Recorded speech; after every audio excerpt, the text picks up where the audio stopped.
Bom, estamos de volta ao programa Código de Honra, hoje com o Dr. Paulo Lucon. Ele que recentemente lançou o livro Relação entre Demandas. É um livro que trata de diversos temas de direito processual civil. Inclusive mencionou aqui para mim agora que essa questão dos repetitivos, da relação entre as demandas, está bem fresquinho aqui nesse livro, que eu terei a honra de ler, para depois comentar com vocês.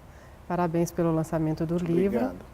E eu gostaria de voltar ao nosso tema, né, da tal inteligência artificial sendo aplicada nos julgamentos do Supremo Tribunal Federal. Eu gostaria de entender um pouco o seguinte: como que vai acontecer, por exemplo, se suponhamos que esse sistema Vitor, que está sendo implementado ou está para ser implementado no STF, como a gente vai estar quando existirem, por exemplo, distinções nos casos, ou diferenças entre casos? Vamos supor, eu tenho um determinado direito que aquele não passou por aquele sistema, e aí há uma divergência, eu preciso explicar para alguém que há uma divergência no meu caso.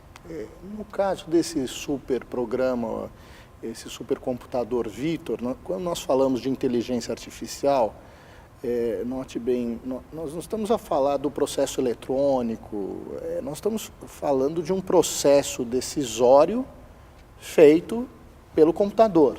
Então, evidentemente que, como eu havia dito, é preciso fornecer elementos para esse computador poder bem decidir, não é?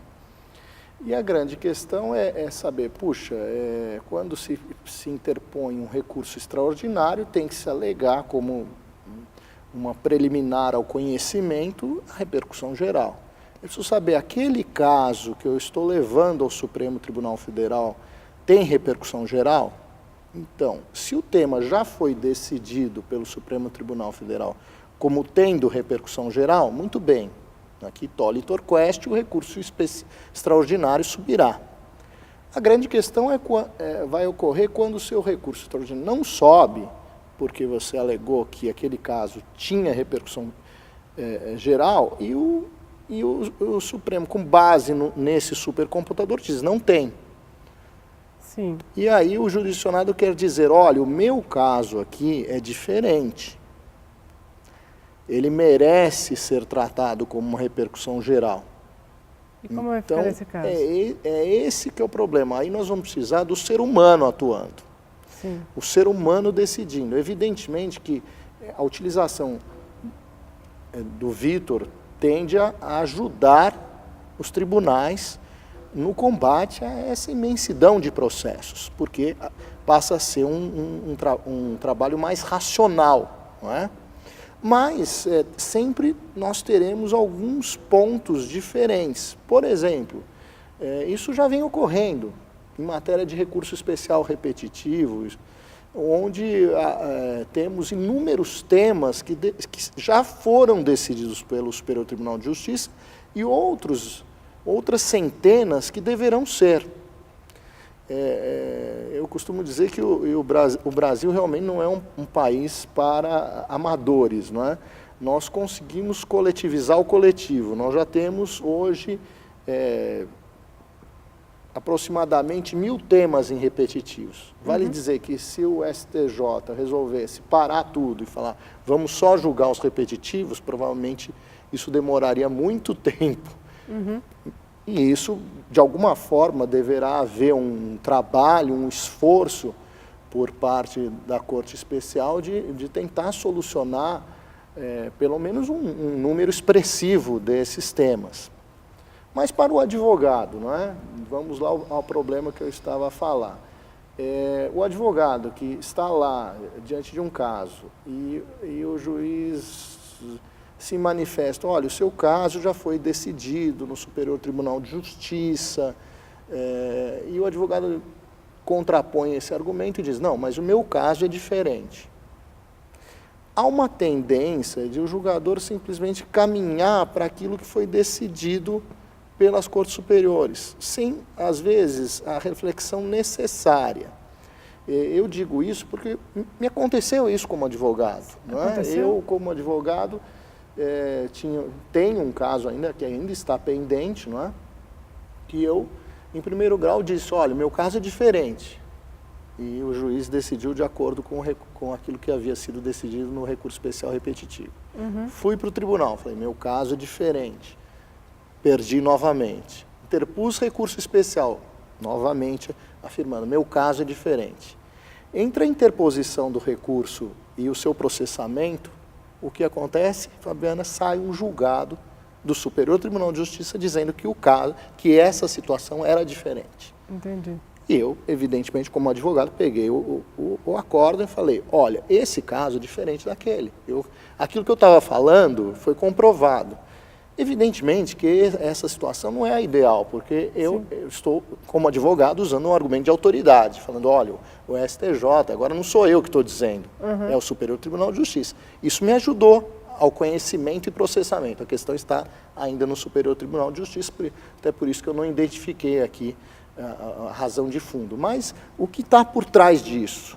O que está por trás disso, o que eu vejo, e vejo isso em outros casos, é quase uma tendência de se simplesmente invocar uma decisão em repetitivo sem muito refletir se aquela decisão se aplica ao caso concreto. Porque é esse que é o problema, é essa a dificuldade, não é?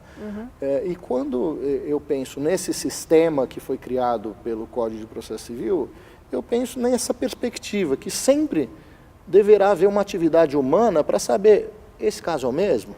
Esse caso é diferente? Esse caso merece ser revisto? Então, eu acho que esse que é o ponto de dificuldade. Mas é claro que não resta a menor dúvida de que os avanços demonstrados pelo Código de Processo Civil no que diz respeito ao fortalecimento da jurisprudência é bem expressivo. Mas isso demandará para o advogado, e digo aqui, o advogado do século XXI, o advogado do século XXI tem que cuidar do seu processo e tem que cuidar dos outros. Porque se forma uma decisão desfavorável, a tendência daquela decisão ter influência sobre o seu caso é grande. É grande. Então, eu costumo dizer que o advogado de hoje ele tem que ter duas perspectivas ou duas visões. Primeiro, quando ele está em juízo. Antigamente, o advogado cuidava do seu caso. Sim. Eu sou daquele tempo ainda que eu ficava cuidando do meu caso, fazia pesquisa de jurisprudência, olhando cada uma das RTs, eu tive que me adaptar. E como todo e qualquer profissional, todo mundo tem que se adaptar às novas situações da vida. Não é? Então, hoje, eu falo, bom, tem decisão nesse sentido? Vamos fazer um levantamento aqui. Vamos pensar, essa decisão aqui se aplica ao meu caso ou não? Então, passa a ser uma atividade em que o advogado passa também a cuidar do problema do outro. Olha, tem um caso aqui que poderá vir a ser julgar antes do meu. E se não for bem cuidado, esse caso comprometerá o meu caso. E talvez a gente possa até mencionar nesse caso, então, a questão dos honorários advocatícios, que está sendo mencionada agora. A questão dos honorários advocatícios está no STJ, alguns temas aí, o tema agora da questão dos honorários advocatícios e embargos à execução, que foi o meu tema da dissertação de mestrado que eu apresentei em 1995. A questão nós que somos advogados, a gente sabe que a atividade do advogado não se resume à elaboração de petições, se resume ao trato com o cliente, às reuniões com o cliente, ao trabalho que se tem para o levantamento de documentos, ao trabalho que hoje tem que se fazer de comparação com outros casos. Então, um trabalho muito mais acurado. E para esse advogado, esse profissional que se dedica ao estudo, que procura se renovar, sempre teremos mercado. Mas é claro que todo esse trabalho, muitas vezes, infelizmente, por parte de certos julgadores, não é valorizado. Às vezes até por falta de experiência na advocacia. Então, por exemplo, vamos imaginar a seguinte situação, não é? Você, Fabiana, tem uma execução contra vários executados e cada um dos executados opõe embargos à execução, inúmeros embargos. Veja o trabalho que isso deu. Pense no tempo de duração do processo. Eu tenho execução extrajudicial que eu movi em 2007. Nós estamos em 2018 e até hoje não recebi um centavo sequer. Com vários embargos à execução. Então, como que tem que se dar o tratamento ao advogado? Como tem que se dar o tratamento ao advogado que ao longo de uma geração, uma década cuidou do processo e não cuidou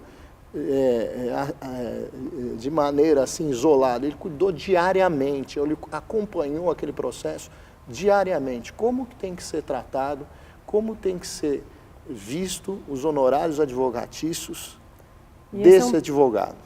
Esse é um tema que está no STJ agora e por isso todos estão preocupados, porque vai gerar efeito para todos nós.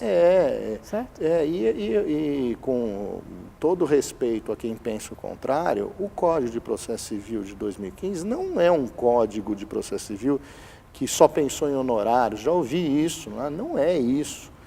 Com todo respeito, o que se pensa é que a atividade do advogado tem que ser remunerada.